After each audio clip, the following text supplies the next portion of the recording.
Je m'appelle Clotilde, Clotilde Courreau, mon nom de naissance, mon nom d'artiste.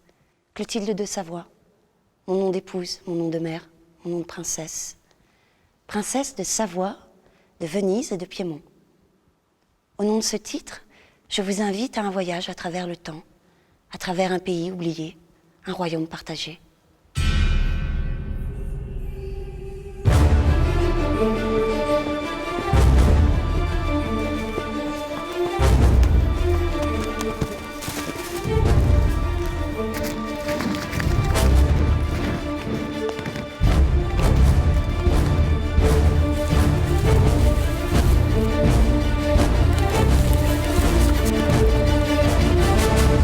La montagne est tombée! La montagne est tombée! La montagne, c'est le granier. En 1248, il s'effondre, ensevelit une vallée entière et précipite le destin de Chambéry, première capitale des comtes de Savoie. À l'heure de cette catastrophe, ils affirment leur rôle central dans l'Europe médiévale.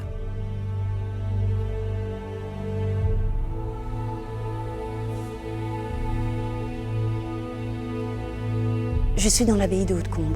C'est un des symboles de la Savoie. C'est un lieu de recueillement, de méditation, un temple. C'est un sanctuaire. Elle abrite en son sein les tombeaux de la plus vieille dynastie d'Europe. C'est une des nécropoles des princes de Savoie, depuis 1189. Les comtes, les ducs, les rois se font inhumer ici. Elle appartient au patrimoine de 3 pays, la France, l'Italie et la Suisse. Ces 3 pays se partagent une histoire que nous allons découvrir ensemble. C'est l'histoire méconnue, tout simplement oubliée, celle des États de Savoie.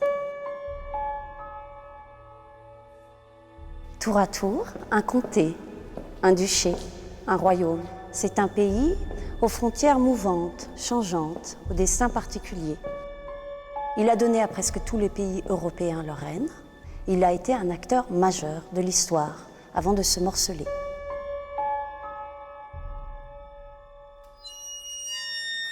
Aujourd'hui, à Hautecombe, les gardes d'honneur des tombes royales veillent sur Humbert II, ultime souverain de la dynastie à avoir régné sur l'Italie.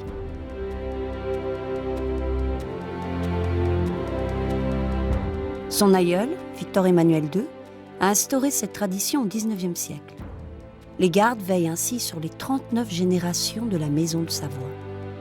39 marches qui nous permettent de remonter le temps.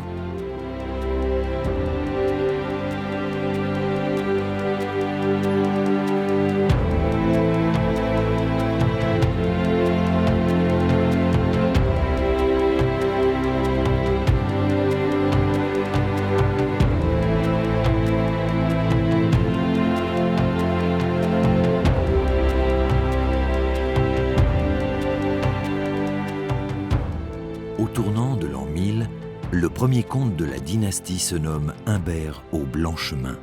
Il allie sa position stratégique avec un véritable projet politique. Il est certain que les empereurs dans les périodes anciennes, c'est-à-dire au XIIe, XIIIe siècle, les empereurs avaient intérêt à se ménager les Savoies, puisque les Savoies étaient les gardiens des cols alpins, le Mont-Cenis et le Grand Saint-Bernard. Et les empereurs, quand ils étaient aussi empereurs en Italie, ils avaient intérêt à avoir quelqu'un qui leur facilite les passages alpins. Donc il y a évidemment une politique de la part du pouvoir impérial favorable aux Savoies. Le projet était de se glisser, puisque l'empereur ne pouvait pas être partout à la fois, évidemment, dans une situation de quasi-vice-royauté. Et en même temps, derrière le projet politique très évident, s'est glissé assez vite un projet complémentaire, mais qui s'emboîtait, qui était celui de bien contrôler toute une section du grand axe de circulation médiévale qui a fini par s'établir entre Bruges d'une part et Gênes ou Venise d'autre part. Pour tous, ils étaient des alliés importants parce qu'avoir les Savoies alliés, ça signifiait pouvoir passer le col sans problème. Ils n'ont jamais été des alliés déterminants sur le champ de bataille, mais toujours importants. C'est là la raison de la longueur de cette dynastie. Les comtes et les ducs ont fermé les autres cols transalpins pour ne garantir que le Mont-Cenis, seul lieu de passage entre la France et l'Italie. Et ça paye, comme on dit. Vassal de l'empereur régnant sur l'Allemagne et l'Italie, le comte place des verrous de part et d'autre des cols, en Savoie comme en Piémont. Ainsi, sur le Rhône, le château de Pierre-Châtel contrôle le trafic vers la Bresse, la Bourgogne et la France.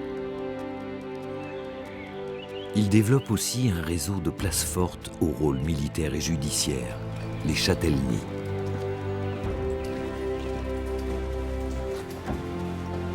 Les châtellenies représentent l'armature de base de l'ensemble de la principauté.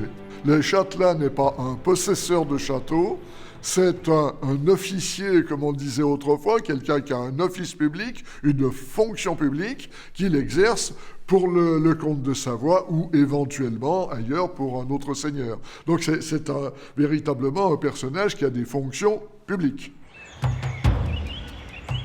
Parmi tous ces châteaux, les comtes choisissent Chambéry, au carrefour des routes menant à Genève, Lyon et Turin.